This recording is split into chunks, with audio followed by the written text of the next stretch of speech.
Critical Role Recap Season 2, Episode 52.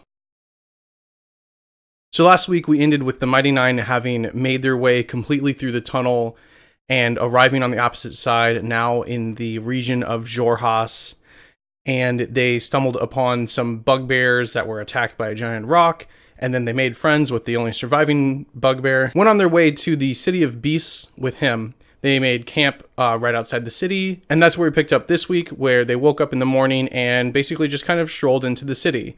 They did use some magic to disguise themselves a little bit, just to make themselves look a little more rough and tumble, and to change the appearance of Bo and Caleb so that they weren't humans.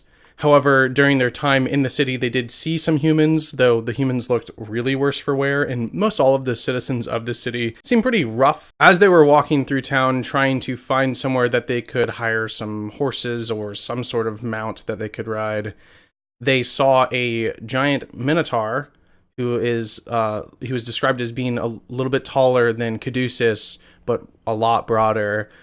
And he was walking along with a whole retinue of Kreen soldiers.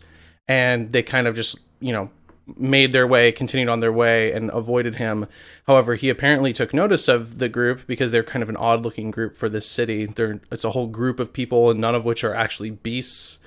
And they're decently well-off looking and clearly together. So the Minotaur made his way over to them and introduced himself and basically said he's some sort of important figure in the city, asked them, what they were about. And they said loosely, essentially, that they're mercenaries, sort of, and they just kind of do whatever jobs people need of them. And so he directed them to go meet the local head of the city in order to inquire about any jobs that they could take on for her. So the Mighty Nein basically said, okay, yeah, sure, later.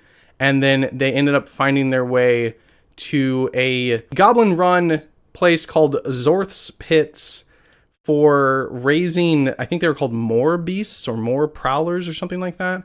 They're basically these sort of like swamp panthers that apparently are very big and strong and kind of violent. The goblin who is the head of the operation has no arms because apparently he got them chewed off while raising these animals. And basically, they made an arrangement with him to buy 3 of them for 750 gold, which is half price what he would normally ask, in exchange for them going down to investigate one of his caves that he has underneath where he raises the babies that got attacked, and for some sort of infestation is down there. He doesn't know what it is or what's going on, but he knows that there was killing and all of his beasts got killed, and so he just closed it off and ran away, basically.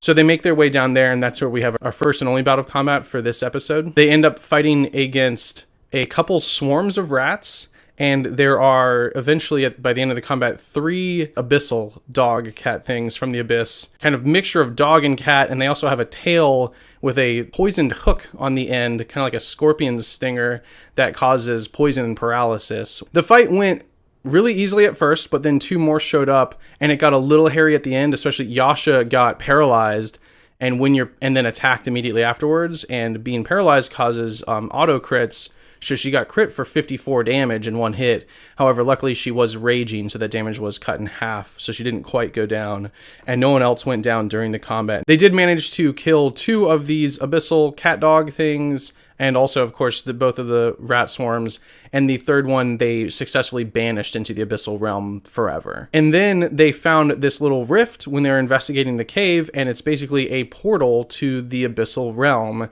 and they saw that there was another cat dog thing trying to come in through it. So Jester quickly used Dispel and managed to roll high enough to successfully get rid of this portal to the abyss and prevent any more from coming up in this area. They went and told Zorth about their endeavor. He went down and double-checked, and he said, great, awesome, thank you. You can pick up your kitties, and I'll train you how to ride them and not get eaten by them. Whenever you want, it'll be 750 gold. And he said, you might want to go visit, or I can't remember her name. You might want to go visit the same person that the Minotaur had told him to go visit and tell her about the rift that you solved, and maybe she'll give you some reward money. So they went and ended up just sending Knot and Jester in because they are the ones that kind of blend in the most with the crowd of this city. And they sent the two of them in to go speak with this lady who they told them all about the abyssal demon dog things and the rift that they closed. And then she said, thank you.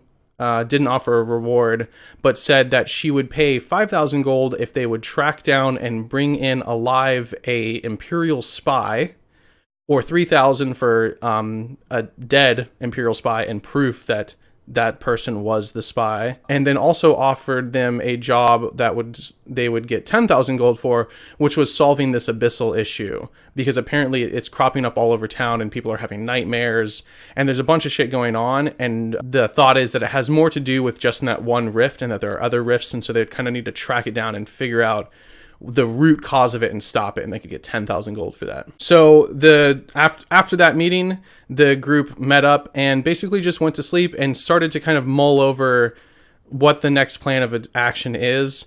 Not as saying they could curry some favor, because that was also mentioned, and maybe instead of gold, favor, assistance in some way from the higher ups. So basically they could choose between gold or favor, just like getting on the good side of these people, and then maybe try and use that to get Nott's husband free in some way. However, that's kind of a sticky situation due to the fact that Nott's husband has been captured by the Kreen, and they're basically trying to rescue this war prisoner.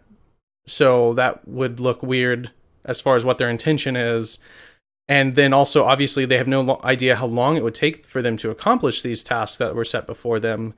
And so they're kind of at a crossroads here, deciding whether or not they just take their 3 beasts and mount up and go head in the direction of the Xhorhas capital, or if they try and curry some favor and maybe segue that into getting him free in some way. But yeah, that was pretty much it. So thank you for watching, and I'll see you next time.